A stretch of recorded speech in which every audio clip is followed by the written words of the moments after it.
Hoy hablaremos acerca del Ischemia Trial, cuyo nombre es el acrónimo de Estudio Internacional Comparativo acerca de la efectividad del abordaje médico versus el invasivo en aquellos pacientes con cardiopatía coronaria estable e isquemia moderada severa demostrada. Cardiopatía isquémica estable, o antes llamada angina estable. La angina estable o la cardiopatía isquémica estable se debe a una isquemia miocárdica transitoria reversible secundaria a un desequilibrio entre la oferta y demanda. Sin embargo, a partir del año 2019, considerando que la enfermedad arterial coronaria es una enfermedad crónica, progresiva, estable, con periodos silenciosos asintomáticos, se propone un nuevo término, el ahora denominado síndrome coronario crónico. Síndrome coronario crónico. Las guías europeas actualizadas el año 2019 nos invitan a analizar la cardiopatía isquémica desde dos puntos de vista o enfoques clínicos. El síndrome coronario agudo, que lo conocemos en extenso con sus tres entidades, angina inestable, síndrome coronario agudo sin supradesnivel del ST y síndrome coronario agudo con supradesnivel del ST, versus esta nueva entidad, síndrome coronario crónico, que realmente se enfoca en 6 escenarios clínicos, donde destaca la angina estable, que es el escenario en que se enfoca el estudio que vamos a analizar, hasta el periodo asintomático. Lo más importante de esta clasificación es poder diferenciar estas dos entidades, angina inestable versus angina estable, ya que dependiendo de esto es el abordaje adecuado que le vamos a dar a nuestro paciente. Respecto al estudio, Ischemia Trial, publicado el 9 de abril del año 2020 por el New England, un estudio sumamente esperado en los últimos 4 o 5 años. Acá les dejo el DOI para que puedan descargar el artículo original. Pero no solo eso, sino que además los invito a descargar el apéndice, que consta de 124 páginas, donde además de tener las características específicas de la población, hay tablas adicionales que nos ayudarán al análisis detallista del estudio propiamente tal. El objetivo de tratar pacientes con cardiopatía isquémica estable es reducir los eventos isquémicos y mejorar la calidad de vida.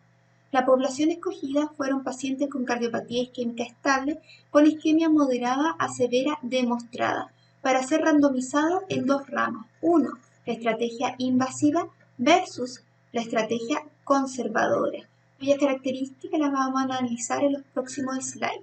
El objetivo primario era reducción de muerte cardiovascular o infarto. Diseño del estudio. Se trata de un estudio multicéntrico e internacional que integró 320 centros de 37 países, reclutados desde julio del 2012 hasta enero del 2018. El enrolamiento inicial eran 8.518 pacientes, de los cuales fueron excluidos 3.339 pacientes, quedando un total de 5.179 pacientes para ser randomizados a cada una de las ramas, 50% a la estrategia invasiva versus el otro 50% a la estrategia conservadora. El seguimiento a los 3.2 años era de un 99%. Cabe señalar que el enrolamiento inicial fue lento, por lo cual los criterios de inclusión tuvieron que ser modificados a la mitad de la temporalidad del estudio. La población ya la conocemos, pacientes con cardiopatía isquémica estable e isquemia moderada severa demostrada. ¿Demostrada por qué métodos? Un 75.5% por imágenes, ya sea por exámenes nucleares o ecocardiogramas de estrés, versus un 24.5% por test de esfuerzo. ¿Recuerdan que inicialmente les dije que el reclutamiento había sido lento? Es por esto que viene a integrarse el test de esfuerzo como método diagnóstico y de inclusión para isquemia moderada a severa. De ahí los pacientes fueron randomizados unos a uno a estrategia invasiva versus estrategia conservadora y un seguimiento de casi 5 años a los 1.5 meses, 3 meses, 6 meses, 12 meses y luego cada 6 meses. Caractericemos ahora los grupos. Tenemos los pacientes de la estrategia invasiva, que los vamos a abreviar IN, versus los pacientes de la estrategia conservadora, que los vamos a abreviar CON. ¿Quiénes eran los pacientes de la estrategia invasiva? Eran aquellos pacientes que luego de ser randomizados dentro de los primeros 30 días iban sí o sí a una angiografía inicial y se evaluaba el diagnóstico de esa imagen. Si la revascularización era factible con métodos de análisis, incluso incluido el FFR, se procedía a la revascularización completa de todos los territorios isquémicos factibles, ya sea por vía percutánea o bien quirúrgica. Quienes escogían el método era un heart team. Y además se agregaba terapia médica óptima. Hago énfasis en que tiene que ser óptima, cuyas características las vamos a analizar en el próximo slide. Y la estrategia conservadora, que era terapia médica óptima exclusiva, con prevención secundaria y cambio de estilo de vida según las metas analizadas internacionalmente. Ahora, si el paciente tenía falla en la terapia médica, se beneficiaba de angiografía SOS con eventual revascularización si así era necesario. Volviendo al estudio de isquemia. El isquemia trial inicialmente trata de demostrar isquemia moderada severa a través de imágenes de estrés, ya sean nucleares, ecocardiograma o incluso cardioresonancia.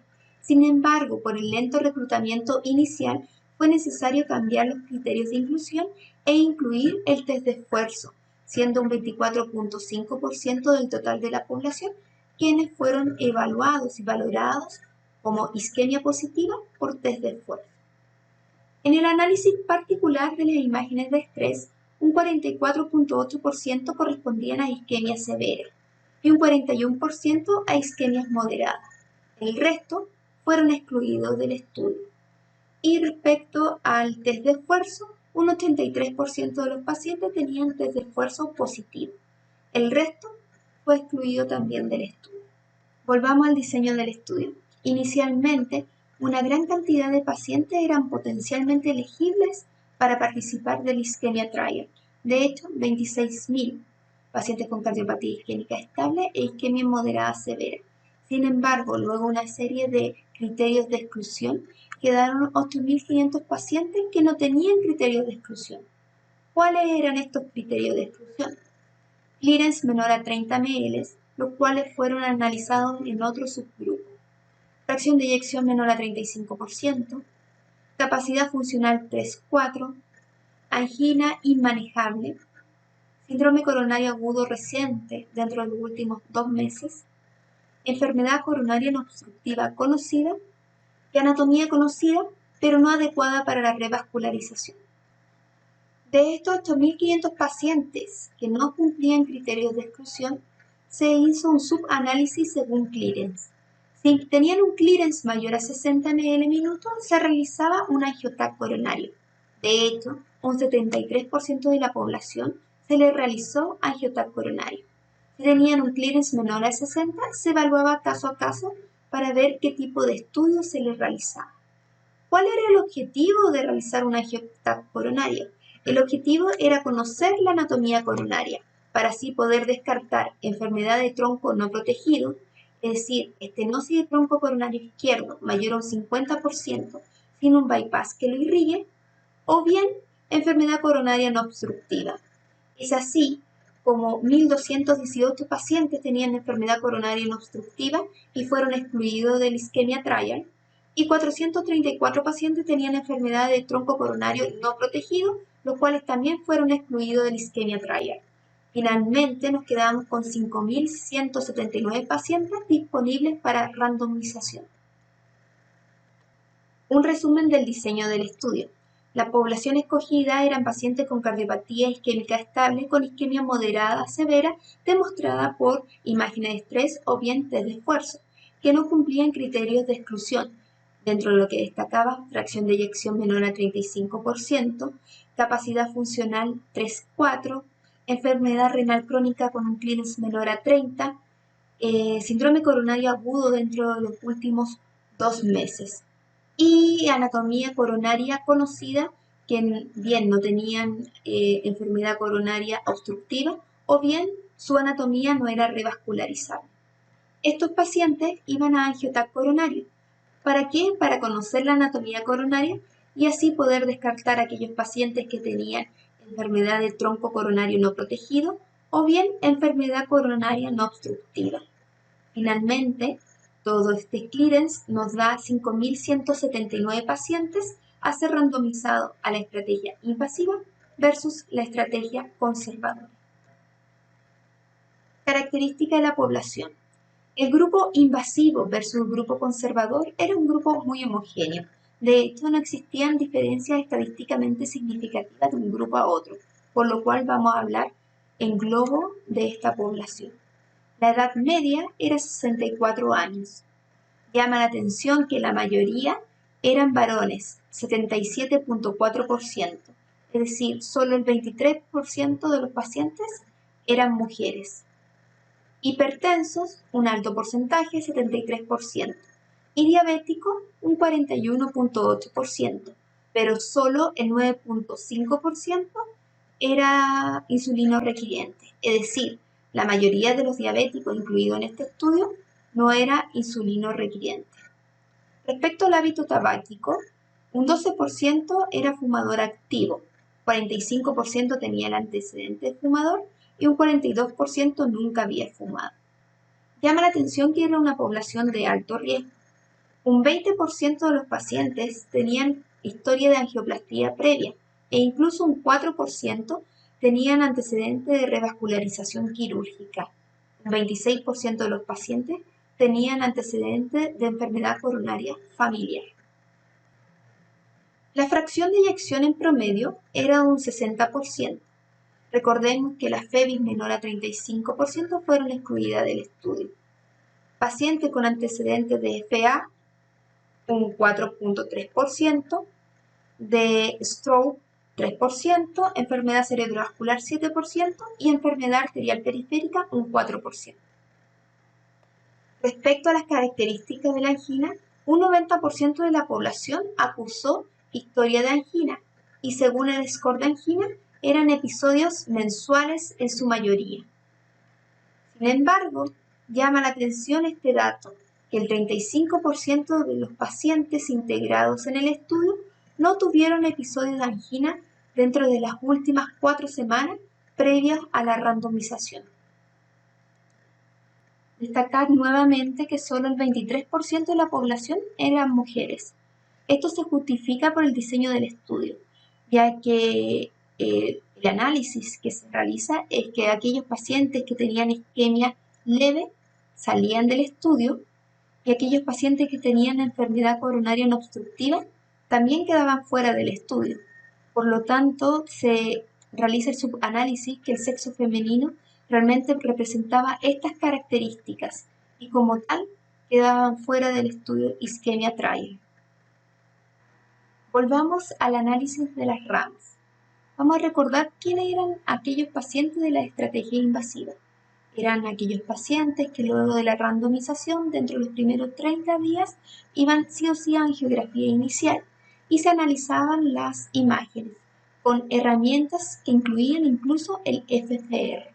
Si la revascularización era posible, se realizaba revascularización completa, ya sea por angioplastía o bien por revascularización quirúrgica. Esto lo definía un Heart Team. Y además iban a terapia médica óptima, que era idem a la de la estrategia conservadora. FFR.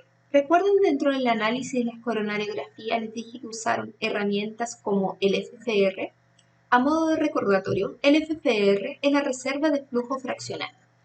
Es una relación entre el flujo máximo obtenido a través de una arteria estenótica y el flujo máximo si ésta fuese normal.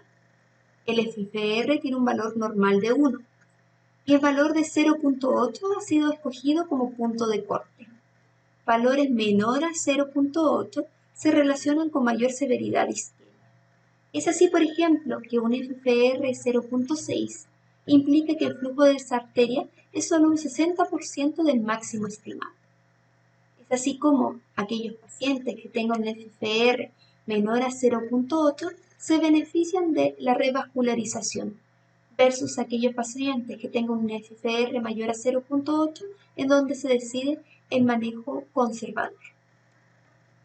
Y siguiendo con el FFR, acá tenemos un análisis que solamente encontramos los apéndices, de cómo utilizaron el FFR para definir revascularización en aquellos pacientes con isquemia moderada a severa demostrada, ya sea por imágenes de estrés o bien desde esfuerzo. Si el paciente tenía isquemia moderada severa demostrada por imágenes de estrés y era randomizado a la estrategia invasiva, se realizaba la angiografía y se demostraba que tenía al menos una lesión moderada, no era necesario el FFR y se iba directamente a la revascularización. ¿Por qué? Porque el paciente tenía isquemia moderada severa con al menos una lesión moderada. Sin embargo, si el paciente tenía lesiones menores al 50%, en este contexto sí era necesario realizar FFR, porque por algo el paciente tenía un test de isquemia positivo. Se realizaba el FFR. Si el FFR era menor a 0.8, se justificaba la angioplastía. Si era mayor a 0.8, no era necesario la revascularización. Por otro lado, si el paciente tenía isquemia demostrada por un test de esfuerzo y era randomizado a la estrategia invasiva, y en esa estrategia invasiva la angiografía demostraba una estenosis mayor a un 80%, no era necesario el FFR y se procedía a la angioplastía porque estábamos hablando de una lesión severa. Si la lesión era moderada entre un 50 a 79% de estenosis, el FFR era requerido y si este daba menor a 0.8, la angioplastía se justificaba. Análisis de la coronariografía.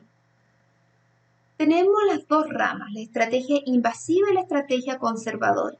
Sabemos que los que iban a estrategia invasiva dentro de los primeros 30 días sí o sí iban a angiografía, y esto se ejecutó en el 96% de los casos, en los cuales 79% se decidió la revascularización, 74% por vía percutánea y un 26% por vía quirúrgica. Versus los pacientes de la estrategia conservadora, que ellos no iban inicialmente a angiografía, pero sin embargo, si existía una falla de la terapia médica óptima con angina persistente o intratable, se beneficiaban de la coronariografía. Estos pacientes fueron finalmente un 26% que hicieron crossover a la estrategia invasiva, de los cuales 21% se revascularizaron. Así tenemos este primer análisis de este gráfico en el cual es obvio este pic de la estrategia invasiva, donde dentro de los primeros 30 días necesitaba angiografía el paciente para participar dentro del estudio, versus la estrategia conservadora que durante el seguimiento necesitó estudio coronariográfico por angina intratable a pesar del manejo médico óptimo.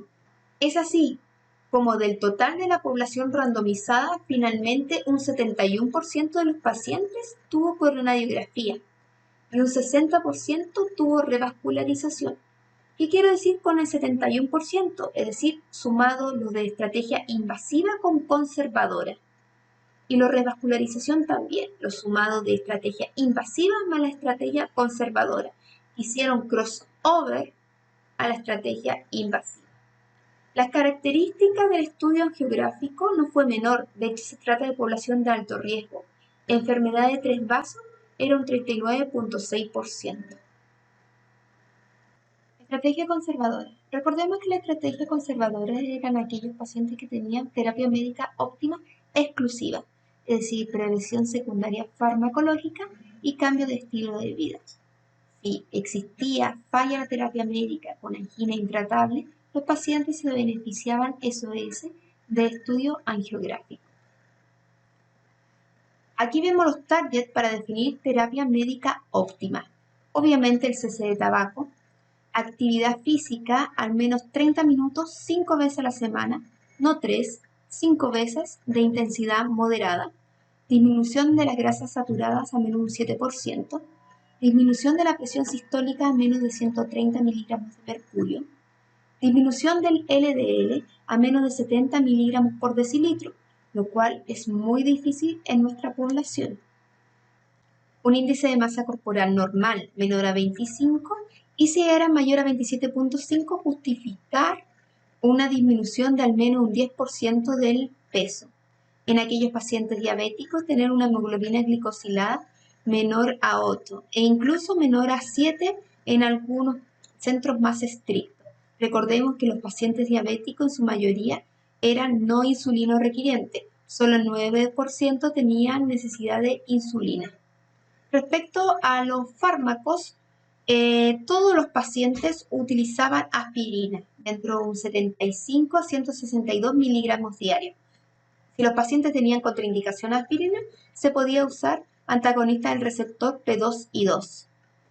Estatina de alta intensidad, ya sea atorvastatina 40-80 o rosuvastatina 20-40 miligramos.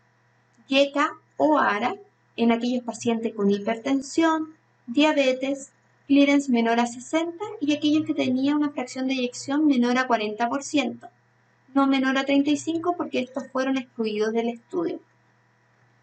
Utilizaban beta bloqueantes, especialmente aquellos pacientes que tenían infarto previo o una fracción de eyección menor al 40%. También tenemos la posibilidad de usar ezetimibe para lograr los targets de LDL e incluso evolocumab en algunos países.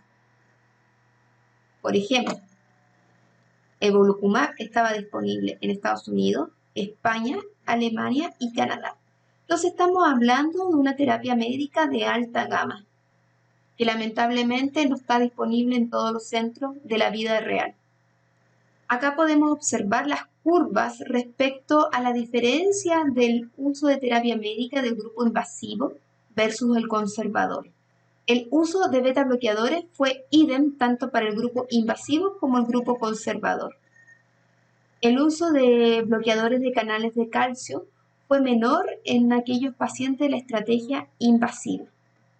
Respecto al uso de medicamentos antianginosos, el grupo conservador utilizó más antianginosos versus aquellos de la estrategia invasiva. Respecto a la doble antiagregación plaquetaria, se observa un pic dentro de los primeros 12 meses del grupo de la estrategia invasiva, lo cual también es obvio. ¿Por qué? Porque aquellos pacientes que eran randomizados a la estrategia invasiva iban sí o sí dentro de los primeros 30 días a una angiografía e incluso a una revascularización en prácticamente el 70% de los casos. Por ende, dentro de lo que es terapia médica óptima, incluye doble antiagregación plaquetaria dentro del primer año tras la revascularización. Los outcomes. Los outcomes escogidos eran muerte cardiovascular, infarto agudo de miocardio, hospitalización por angina inestable, insuficiencia cardíaca, paro cardiorrespiratorio recuperado. Los secundarios eran muerte por causa cardiovascular o infarto y calidad de vida respecto a la angina. Además, se agregó un outcome compuesto primario en que integraba muerte cardiovascular, infarto y hospitalización por cualquiera de estas tres causas: angina inestable, insuficiencia cardíaca o paro cardiorrespiratorio. Ahora con los resultados. El outcome primario compuesto por muerte cardiovascular o infarto o hospitalización por angina inestable, insuficiencia cardíaca o paro cardiorrespiratorio recuperado. El total de casos de la estrategia invasiva fue 318 y de la estrategia conservadora 352. Los eventos acumulados a 6 meses era de un 5.3% de la estrategia invasiva versus un 3.4% de la estrategia conservadora, difiriendo en 1.9%. Sin embargo, los eventos acumulados a los 5 años, si bien aumentaron en N de un 5.3% a 16.4% y 3.4% a 18.2% de la estrategia conservadora, sigue difiriendo en 1.8%, es decir, no hay diferencia entre ambos grupos. Y esto lo podemos observar en esta curva, donde podemos ver cómo una línea versus la otra se solapan finalmente a los 5 años. Sin embargo, voy allá a destacar esta curva ascendente que tiene la estrategia invasiva dentro del primer año y cómo después vuelve a bajar para no hacerse estadísticamente significativo. Y esto tiene que ver principalmente con el número de infartos. Outcome secundario compuesto por muerte cardiovascular o infarto. El total del N de la estrategia invasiva fue 276 versus la estrategia conservadora que fue de 314. Los eventos acumulados a los 6 meses después de un 4.8% versus un 2.9% de la estrategia conservadora, difiriendo un 1.9%. Y así también los eventos acumulados a los 5 años, si bien nuevamente aumentan en N, no así la diferencia entre uno y el otro. 14.2%, 16.5% de la estrategia conservadora, con una diferencia de 2.3%. Nuevamente acá las líneas o las ramas prácticamente están solapadas y se produce nuevamente este quiebre dentro del primer año de la estrategia invasiva. Muerte por cualquier causa. El N de la estrategia invasiva versus la estrategia conservadora prácticamente fue igual. 145 casos de la invasiva versus 144 casos de la estrategia conservadora. Los eventos acumulados en los 5 años fue 9% de la invasiva versus un 8.3% de la estrategia conservadora, difiriendo menos de un 1%, prácticamente nada. Y así lo podemos ver en las curvas, donde una rama versus la otra se superponen desde temprano, desde el tiempo 0 hasta el 5.º año. Outcome de infarto. El número de infarto de la estrategia invasiva fue 210 versus la estrategia conservadora que fue 233. ¿Se acuerdan que les dije que iba a señalar por qué existía este quiebre inicial de la estrategia invasiva? Esto tiene que ver con el número de infartos. Inicialmente, en los primeros 6 meses, la estrategia invasiva tuvo 4.3% de eventos acumulados versus la estrategia conservadora de un 2.6%. Es decir, la estrategia invasiva tuvo un 2% más de eventos que la estrategia conservadora los primeros 6 meses. Y es así como vemos este primer quiebre en la curva.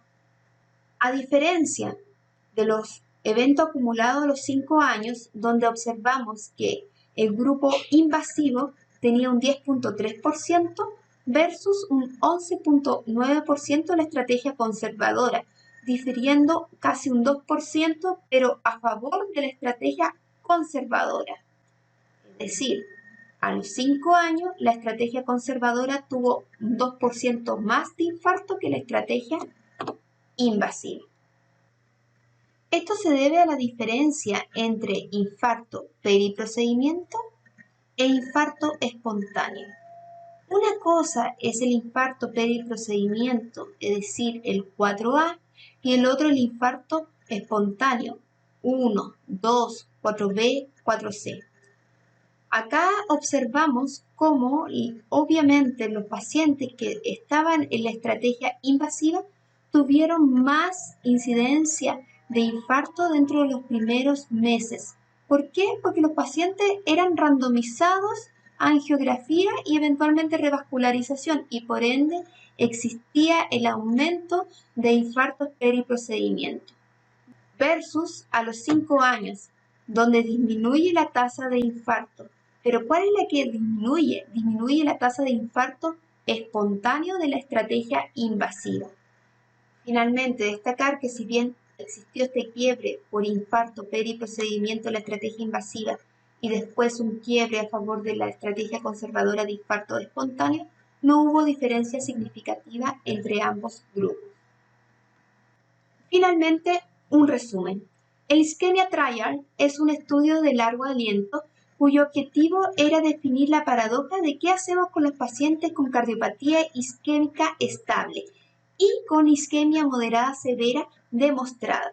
Se reclutaron inicialmente 8.500 pacientes y se excluyeron 3.330, quedando finalmente 5.179 pacientes disponibles para randomización. Un 50% a la estrategia invasiva y otro 50% a la estrategia conservadora. ¿En qué consistía cada una de las estrategias? La estrategia conservadora era terapia médica óptima exclusiva, pero óptima, de alta gama, versus los pacientes de la estrategia invasiva, donde luego de la randomización, dentro de los primeros 30 días, iban a estudios angiográficos. Se analizaban las imágenes y se procedía a revascularizar todo territorio revascularizable, ya sea por vía percutánea o bien por vía incluso quirúrgica, definido por un heart team. Finalmente, tenemos los resultados finales. Los outcomes primarios, que eran muerte cardiovascular, infarto, hospitalización por paro cardiorrespiratorio recuperado, angina inestable o insuficiencia cardíaca. No hubo diferencia entre ninguno de los grupos de la estrategia invasiva versus la estrategia conservadora. Respecto a los outcomes secundarios, tampoco hubo diferencia significativa en cuanto a muerte cardiovascular o infarto o muerte por todas las causas. De hecho, el N de muerte por todas las causas prácticamente fue idem. En conclusión, aquellos pacientes con cardiopatía isquémica estable e isquemia moderada severa demostrada por imagen o por test de esfuerzo, la estrategia invasiva no demostró ser mejor que la conservadora en cuanto a reducir el número de eventos cardiovasculares mayores.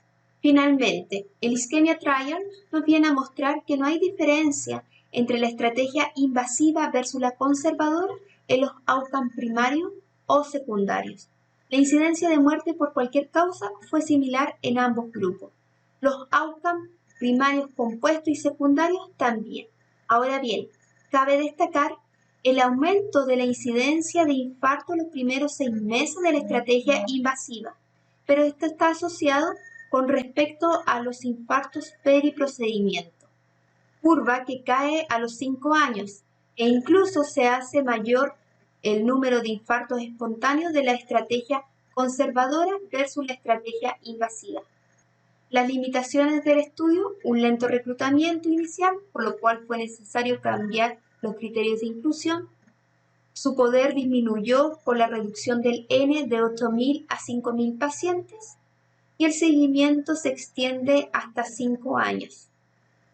Los hallazgos actuales no son aplicados a aquellos pacientes con síndrome coronario agudo, enfermedad de tronco, fracción de eyección reducida menor a un 35%, capacidad funcional 3-4 o pacientes sintomáticos a pesar de full tratamiento, que fueron los criterios de exclusión de todo el estudio. En conclusión, Ischemia Trial nos deja el siguiente mensaje. No hay evidencia que una estrategia invasiva inicial reduzca el riesgo de eventos cardiovasculares o muerte por cualquier causa en pacientes con cardiopatía isquémica estable e isquemia moderada severa demostrada.